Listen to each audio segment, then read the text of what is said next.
हमारी कुछ मान्यताएं हैं कि हमें हर साल सत्यनारायण पूजा करनी चाहिए या नए घर में जाने से पहले वास्तु पूजा या वास्तु शांति करनी चाहिए। ठीक है। कम से कम मराठी लोगों की इस तरह की परंपरा है, जैसे ग्रह शांति। ठीक है। अब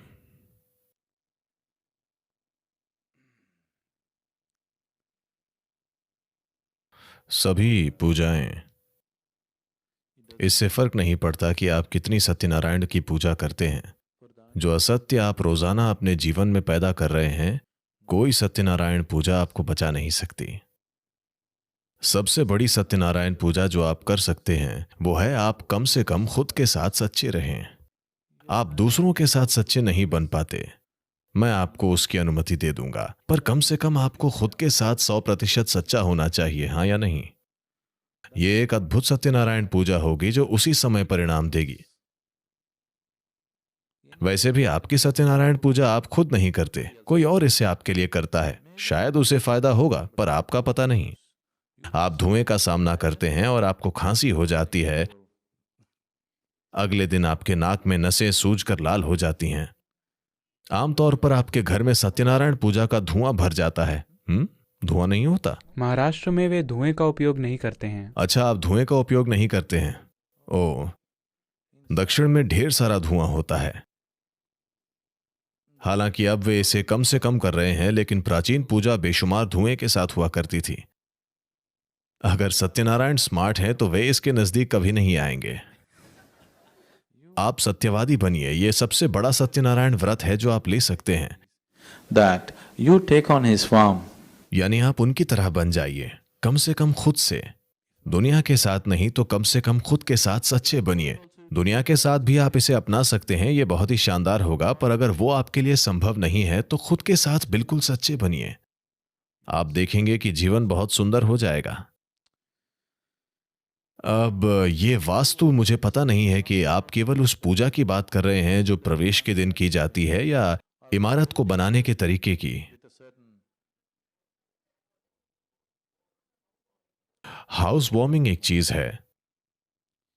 देखिए, एक बात यह है कि जब नई इमारतें बनाई जाती हैं, हमेशा नहीं, कभी कभी जब नई संरचनाओं का निर्माण किया जाता है तो कभी कभी कुछ कारणों से कुछ नकारात्मक हवाएं वहां फंस सकती हैं।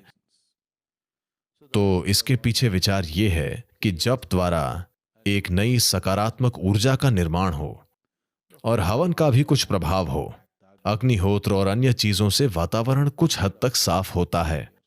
हाँ,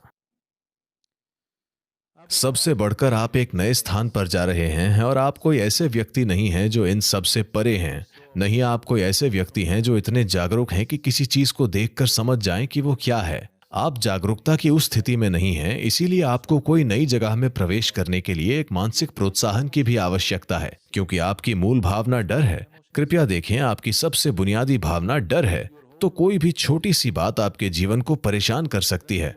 आप एक नए घर में आते हैं और पेंट की गंध या किसी और वजह से आप सो नहीं पा रहे हैं, और अब आप सोचने लगते हैं कि ये क्या है, मेरे पुराने घर में मैं ठीक से सो रहा था, नए घर में भूत हो सकता है।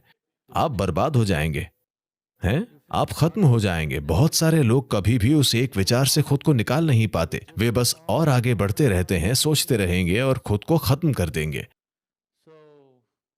तो इस तरह ये थोड़ी सफाई करता है, और इसके पीछे कुछ विज्ञान भी है। ध्वनियों के कुछ उच्चारण और गंधों से वहां एक निश्चित वातावरण बनता है, और आप उस सफेद कद्दू को बांधते हैं क्योंकि वो बहुत ही प्राणिक है।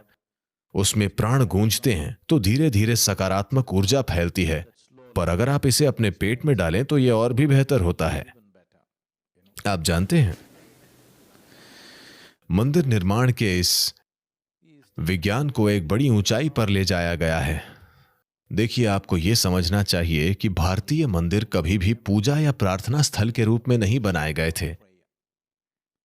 यदि आप मंदिर जाते हैं तो किसी ने आपको प्रार्थना करने या अपना जीवन ठीक करने के बारे में, भगवान से विनती करने की परंपरा के बारे में नहीं बताया।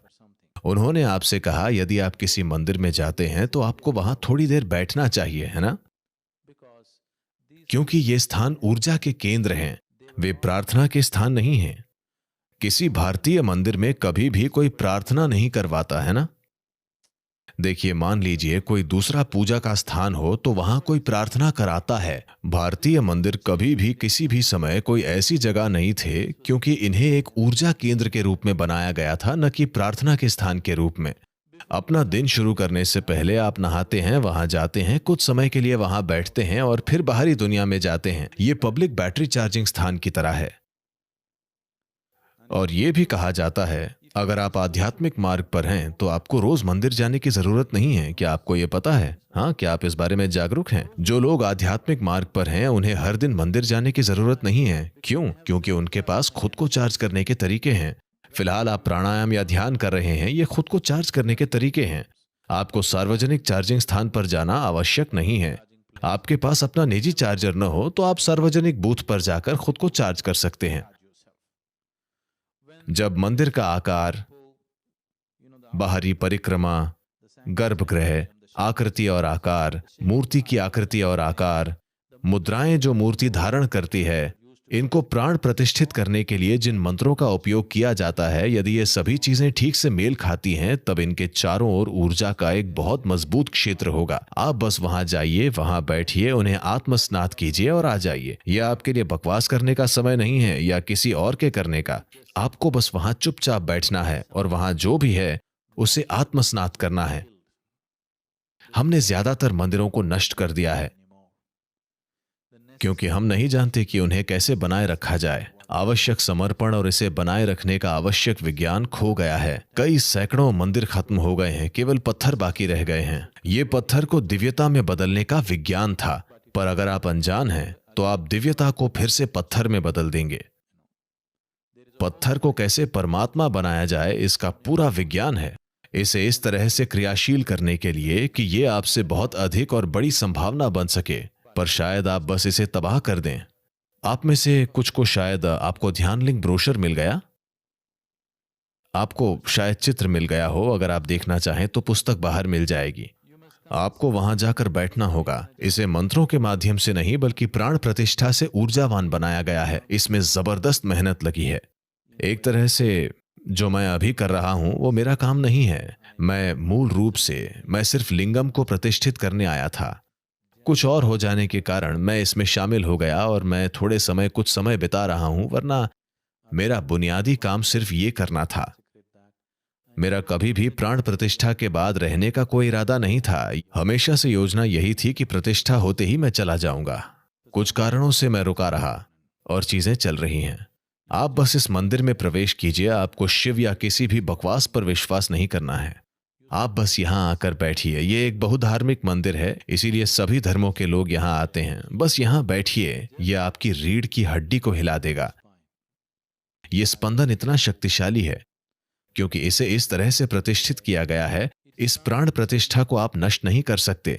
ये पत्थर लिंगम पर निर्भर नहीं है। पत्थर लिंगम का उपयोग केवल मचान के रूप में एक ऊर्जा लिंगम बनाने के लिए किया गया था। यह स्थापित हो गया है। यदि आप चाहें तो हम पत्थर के लिंगम को हटा सकते हैं, तब भी इसकी गुणवत्ता नहीं बदलेगी। सातों चक्रों को ठीक से स्थापित और बंद किया गया है।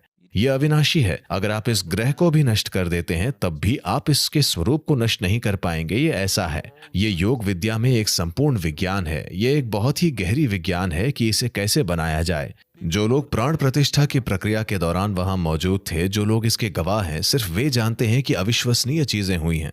अब अभी आपकी ऊर्जा शरीर से इतनी जुड़ी हुई है कि आप इससे बहुत कम चीजें कर सकते हैं।